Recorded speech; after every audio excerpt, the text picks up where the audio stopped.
Good morning students. आज हम हिंदी का संधि नामक टॉपिक है उस पर चर्चा करेंगे। संधि शब्द है, उसका अर्थ क्या होता है? संधि का अर्थ होता है संयोग, समझौता या योग। ज़्यादातर क्या होता है कि यहाँ वर्णों का जो मेल होता है, वर्णों का जो मेल होता है इसमें समझौता होता है किसी न किसी प्रकार का, या योग होगा या फिर हम ये कह सकते हैं संयोग होगा। उसे हम क्या कहते हैं? संधि कहते हैं। यानी दो वर्णों के मेल से समझौता, संयोग या योग होगा, उसे हम संधि कहते हैं। संधि का संधि विच्छेद क्या होगा? संधि का संधि विच्छेद क्या होगा? सम प्लस धी। क्या होता है? सम प्लस धी। अब यहाँ सम, इसके अंदर क्या है? उपसर्ग है। क्या है? उपसर्ग है। और यहाँ धी जो दे रखा है वो एक धातु है। धातु किसे कहते हैं? जो क्रिया का जो मूल होता है, क्रिया का जो मूल होता है उसे हम क्या कहते हैं? धातु कहते हैं। तो यहाँ संधि टॉपिक है, इसकी हम परिभाषा है उस पर चर्चा करते हैं। परिभाषा में क्या होगा? दो वर्णों के मेल से कोई परिवर्तन या विकार उत्पन्न होता है उसे हम संधि कहते हैं। किसे? दो वर्णों के मेल से कोई परिवर्तन या विकार उत्पन्न होता है उसे हम क्या कहते हैं? संधि कहते हैं। ध्यान रखना कि वर्णों का मेल होगा। यहाँ संधि के अंदर क्या है? वर्णों का मेल होता है और मेल में क्या होना चाहिए? परिवर्तन या विकार उत्पन्न होना चाहिए। परिवर्तन या विकार उत्पन्न होना चाहिए। एग्जाम्पल के लिए हम चर्चा करें, जैसे जगत प्लस एस, जगत प्लस एस। यहाँ देखिए जगत प्लस एस दो शब्द है, यहाँ दे रखे हैं, जगत अलग दे रखे, एस अलग दे रखे हैं। यहाँ तय वर्ण है और यहाँ ई वर्ण है, दोनों को मिलाएंगे तो कुछ परिवर्तन होगा। तो क्या बनेगा? ज, ग, दीर्घ और श, जगदीश। यहाँ देखिए तय के स्थान पर क्या आदेश हो गया? तय आदेश हो गया। तय के स्थान पर क्या आदेश हुआ? दय आदेश हुआ। इस कारण से ये परिवर्तन हुआ है। क्या हुआ है?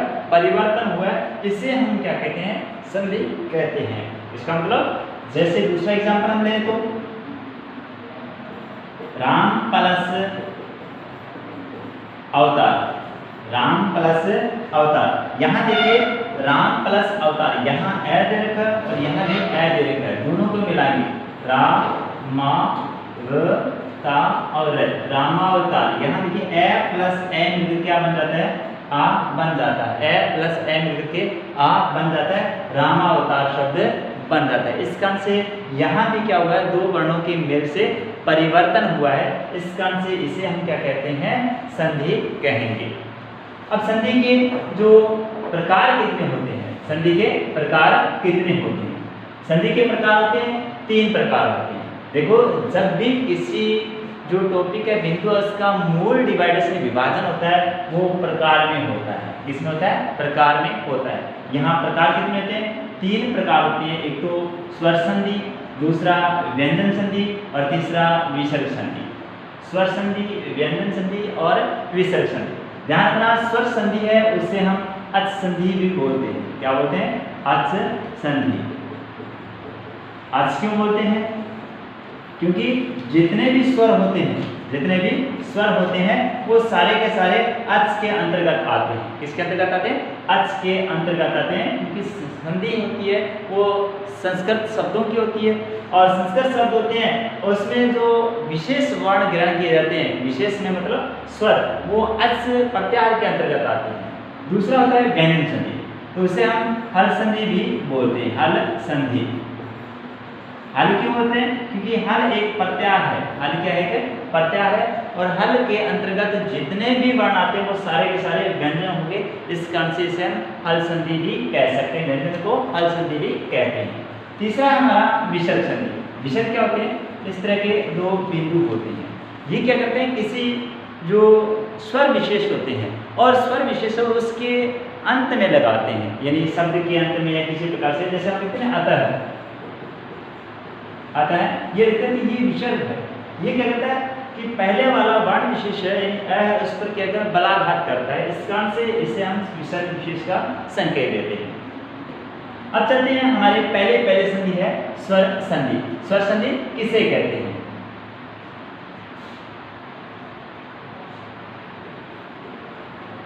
स्वर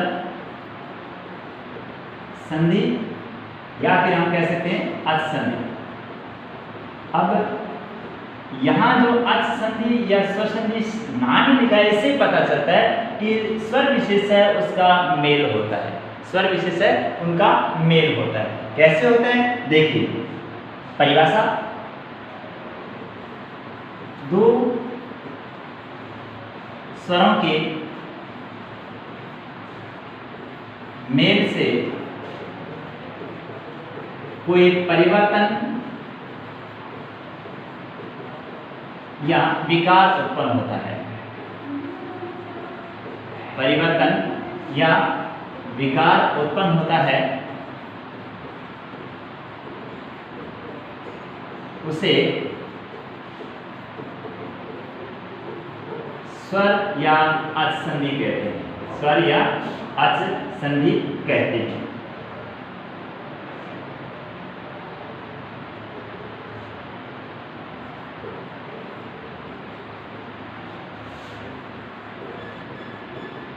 परिभाषा क्या है?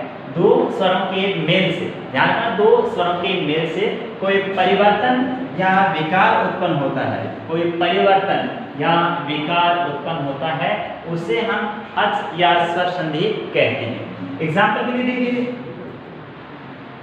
गिरी प्लस इस, गिरी प्लस इस, यहाँ देखिए ई यहाँ दे रखा है, यहाँ भी ई दे रखा है। गिरीश शब्द जो लिखा है उसके अंत में ई है और इस शब्द दे रखा है उसके स्टार्टिंग में ई आया है। यहाँ दो स्वर है, दो स्वर है और इन दोनों स्वर का मेल हुआ तो क्या बना? गिरीश शब्द बन गया। क्या बना? गिरीश शब्द बन गया। यहाँ देखिए ई प्लस ई मिलकर के और बड़े ई बने और यहाँ कोई परिवर्तन हुआ, इस काम से इसे हम कहेंगे स्वर संधि कहेंगे। क्या कहेंगे? स्वर संधि कहेंगे। और स्वर संधि उसके भेद कितने? पहले तो प्रकार थे, अब कितने भेद कितने थे? अच संधि या फिर स्वर संधि, इसके भेद कितने होते हैं? इसके 5 भेद होते हैं। कितने भेद होते हैं? 5 भेद होते हैं। पहला भेद कौन सा है? दीर्घ स्वर संधि। पहला भेद कौन सा है? दीर्घ स्वर संधि। दूसरा कौन सा है? यण स्वर संधि। तीसरा कौन सा है?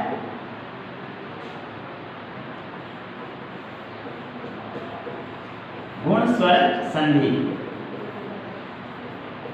और चौथा कौन सा है?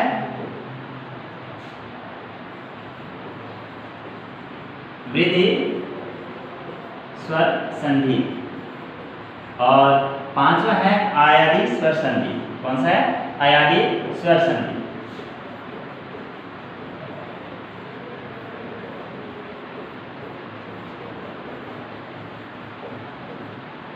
देखिए, दीर्घ स्वर संधि पहला इसका भेद है, दूसरा है यण स्वर संधि, तीसरा है गुण स्वर संधि, चौथा है वृद्धि स्वर संधि और पांचवा है अयादी स्वर संधि। इन स्वर संधि के 5 भेद होते हैं।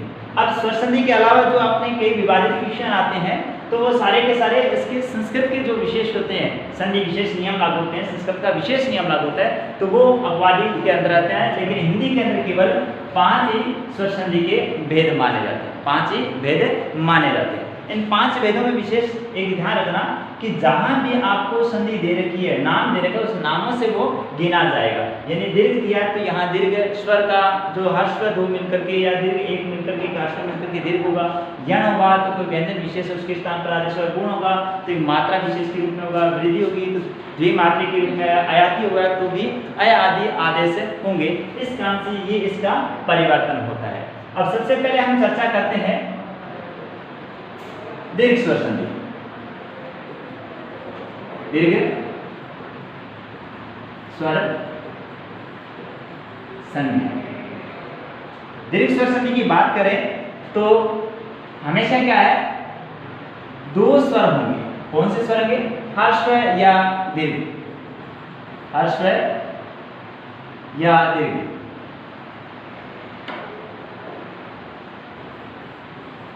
हर्ष या दीर्घ कौन से स्वर होंगे? मान लीजिए प्लस से पहले ए, आ, ई बड़ी ई, ऊ बड़ा ऊ और री, ये स्वर आ गए। और इन स्वरों में क्या है, समानता होनी चाहिए। समानता होनी, कैसी समानता? सवर्ण दीर्घ। एक छोटी सी परिभाषा है, सवर्ण दीर्घ, जहां एक जैसे स्वर प्लस से पहले प्लस के बाद में आ जाते हैं। कैसे? ए, आ, ई, बड़ी, ऊ, बड़ा ऊ और री। इन स्वरों में से समान स्वर आ जाए, समान स्वर आगे या पीछे प्लस से पहले प्लस के बाद में हो, तो वहां हमेशा दीर्घ होगा। कैसे? जब समान ह्रस्व या दीर्घ स्वरों का मेल होता है, जब समान ह्रस्व या दीर्घ स्वरों का मेल होता है, उसे दीर्घ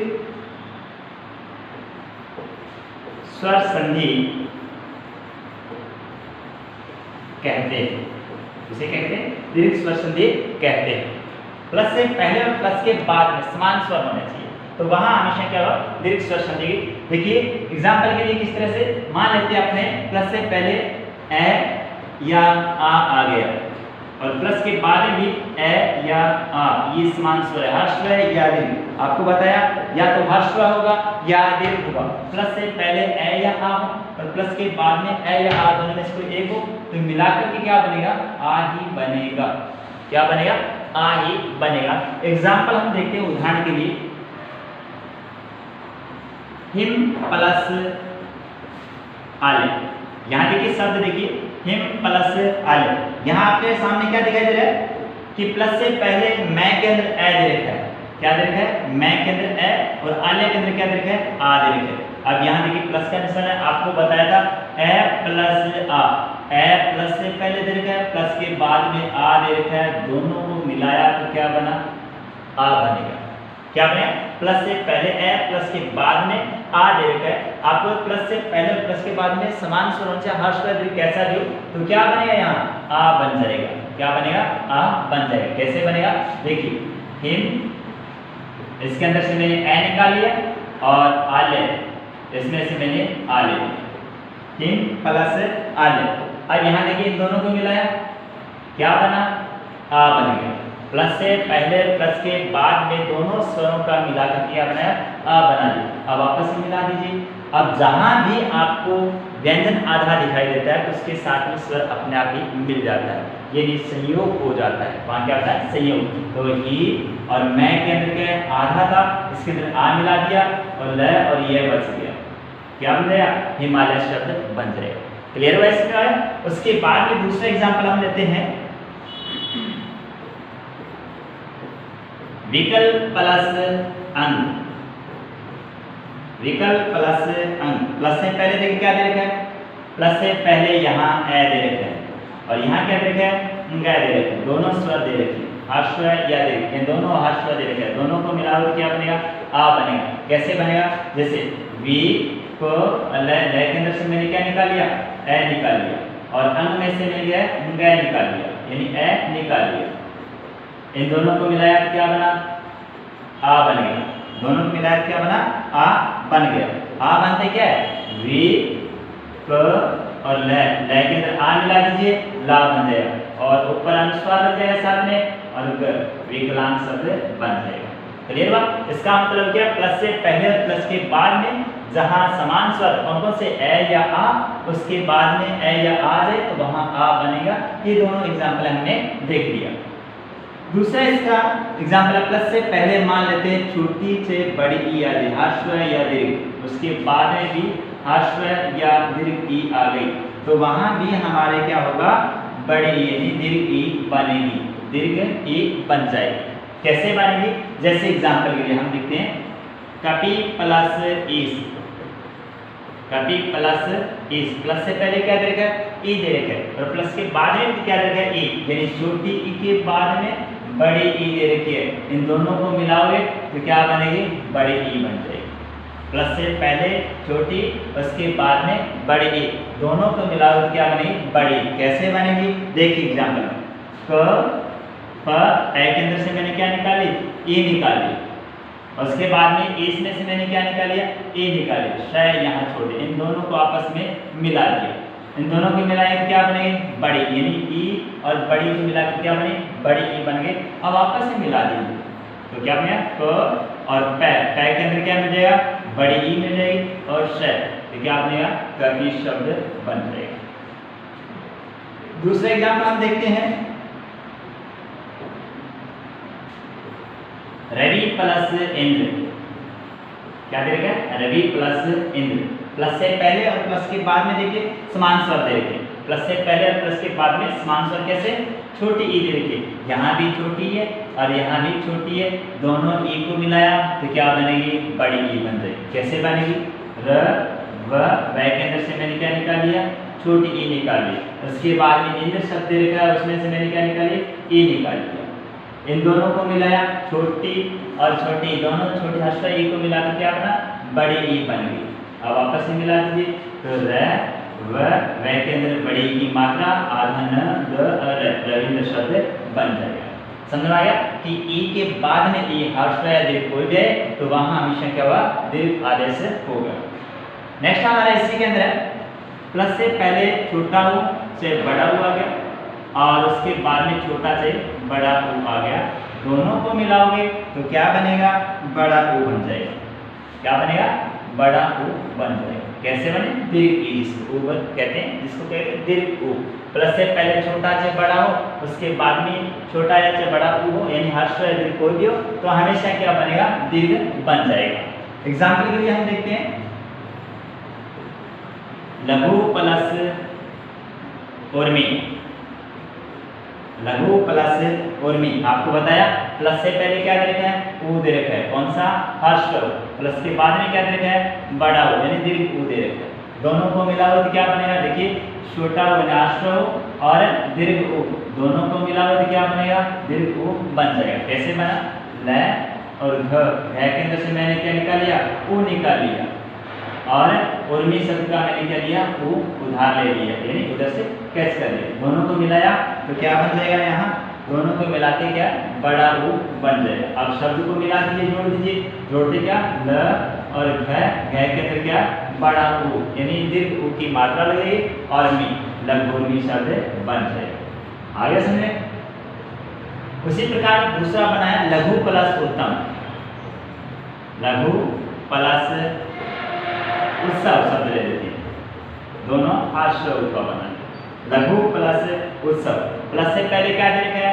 ऊ दे रखा है, प्लस के बाद में क्या दे रखा है? ऊ, यानी आश्रय और फिर भी आश्रय, दोनों को मिलाओगे तो क्या बनेगा? दीर्घ ऊ बन जाएगा। कैसे बनेगा? देखिए ल और घ के अंदर से मैंने क्या निकाला? ऊ निकाल लिया और उत्सव में से मैंने क्या लिया? ऊ ले लिया। इन दोनों को मिलाया तो क्या बना? बड़ा ऊ, यानी दीर्घ ऊ बन गया। अब आपस में मिला दीजिए तो क्या बनेगा? ल और घ के अंदर बड़ी ऊ की मात्रा आधा क स और व, लघु उत्सव शब्द बन जाएगा। इसका मतलब यहाँ भी दीर्घ हुआ है, यहाँ भी दीर्घ हुआ है और यहाँ भी दीर्घ हुआ है, तो ये इसका मतलब है दीर्घ संधि कहलाएगी। नेक्स्ट हमारा बिंदु इसी के अंदर प्लस से पहले छोटी से बड़ी री आ जाए। यहाँ तो केवल छोटी आएगी, हिंदी के अंदर केवल छोटी री ही आएगी। अब ध्यान रखना कि ये जो शब्द आते हैं वो ज़्यादातर किसके होते हैं? संस्कृत के होंगे। संस्कृत वेद आदि जो में लिखे गए शब्द है उन्हीं को लिया जाता है। मान लीजिए प्लस से पहले छोटी, अच्छा बड़ी री आ गई या दोनों री छोटी आ गई तो हमेशा क्या बनेगी? बड़ी री बनेगी। यहाँ देखिए इसका जो चिन्ह है, इसका चिन्ह है वो एक बार यहाँ घूमता है, यहाँ भी एक बार, यहाँ क्या करते हैं? इस प्रकार से दो बार घूम जाता है, इसका ये सांकेतिक चिन्ह होता है। अब देखिए इसके एग्जाम्पल,